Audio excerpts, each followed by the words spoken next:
Hi guys, अभी ये dent निकालेंगे दोनों। ये एक पड़ा है, ये दूसरी तरफ,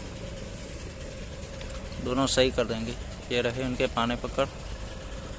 सुनाम तुम्हारो बबन भाई ना, रफीक भाई। ये रफीक भाई हैं सेक्टर 30 में। ये निकालेंगे पूरा टंकी का जो भी है डेंट, ये सब यही काम करते हैं। देखते हैं अभी कैसे निकालते हैं।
निकल गए दोनों तरफ से।